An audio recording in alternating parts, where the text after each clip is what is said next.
And let me make a final point. For a while now, the main contribution of some of my friends on the other side of the aisle have made in the fight against ISIL is to criticize this administration and me for not using the phrase radical Islam. That's the key, they tell us. We can't beat ISIL unless we call them radical Islamists. What exactly would using this label accomplish? What exactly would it change?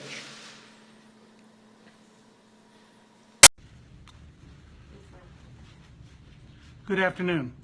I really felt that we should have a Facebook Live conference to talk about what has happened in Orlando and what's happened in Paris in the last 24 hours. But then President Obama gave a speech in which he was clearly irritated. And it struck me that maybe answering President Obama is a significant building block towards getting back to try to win the war with Islamic supremacists.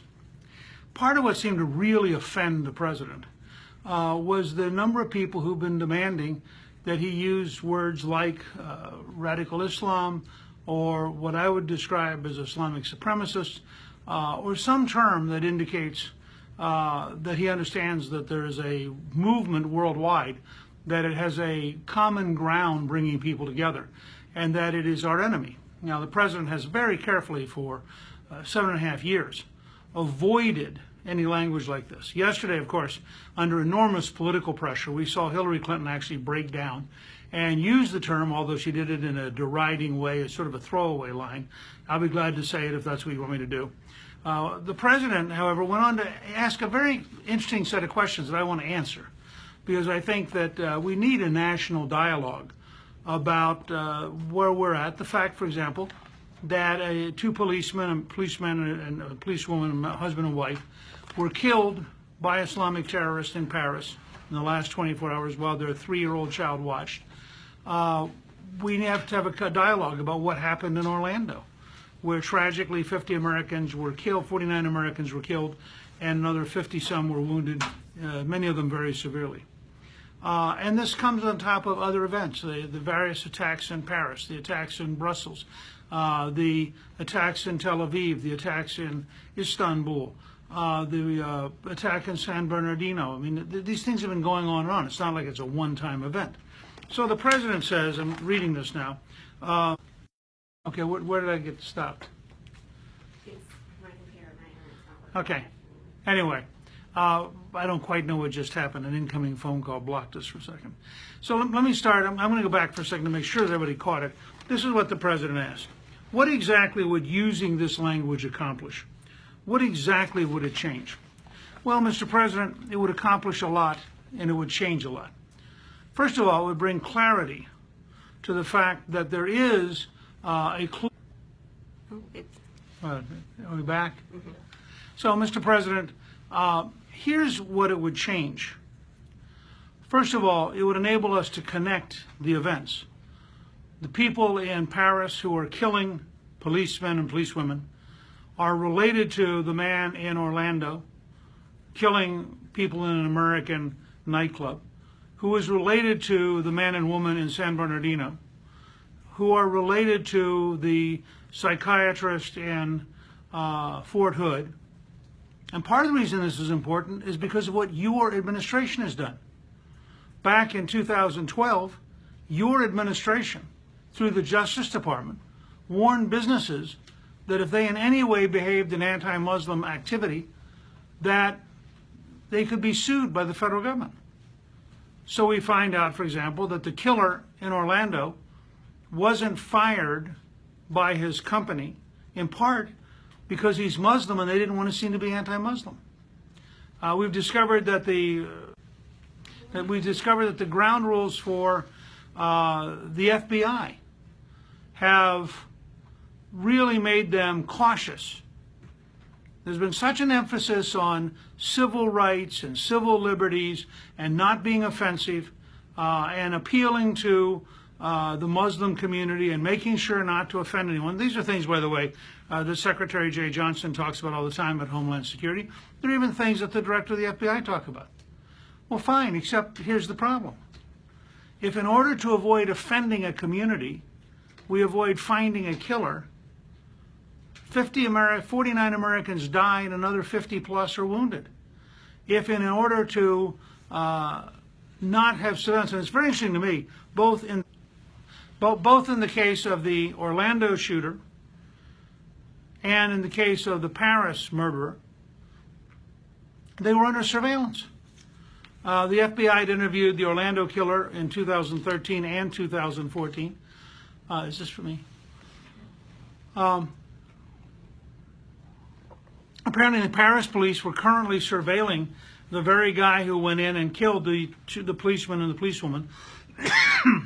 So my first question is, what does it mean if you have cases where people are being interviewed? And by the way, I believe the San Bernardino killer was also interviewed. I think we need a commission on domestic warfare. And this is warfare, make no mistake about it. These are acts of war. They're irregular warfare, but they're acts of war committed by a grassroots army, often self-identified, self-radicalized, and they're connected very clearly by a belief in Islamic supremacy. Now, why does that matter?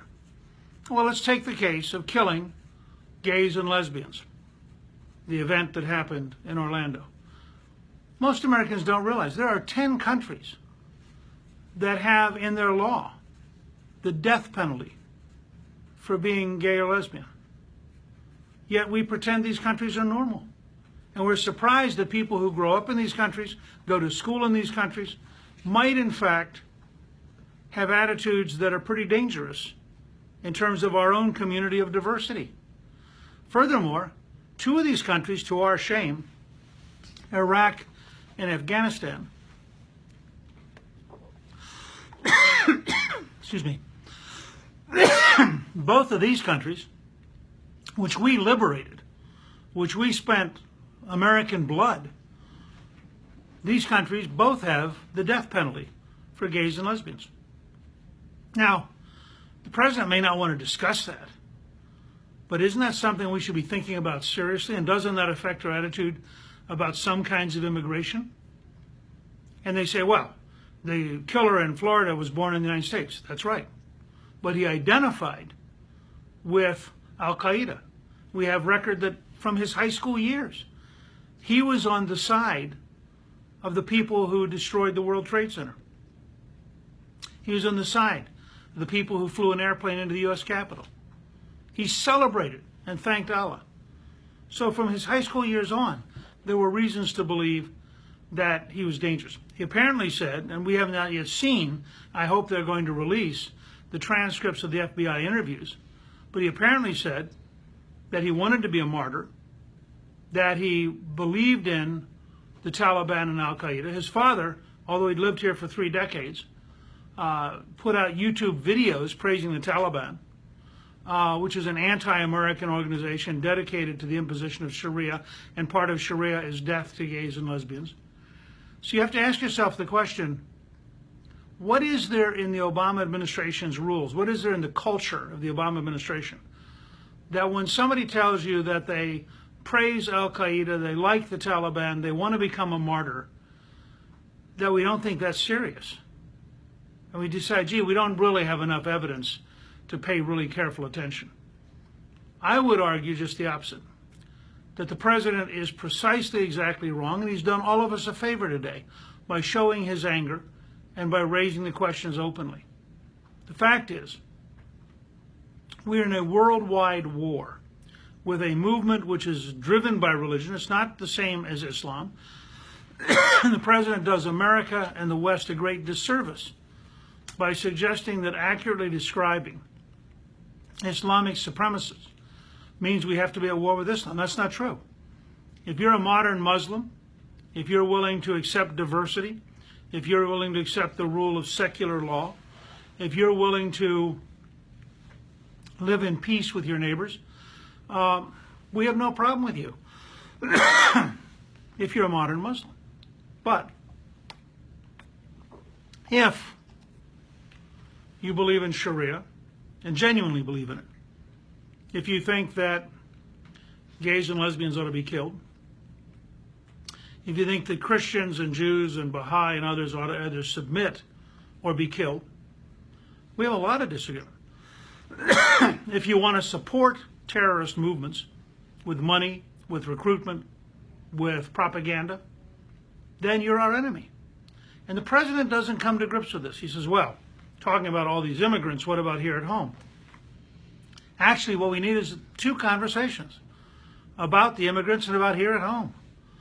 We can no more afford to have fanatic terrorists at home just because they're American citizens be allowed to run around, get organized, and kill people than we can afford to bring in thousands of unvetted and unverified Syrian refugees. So I believe the president is profoundly, fundamentally wrong.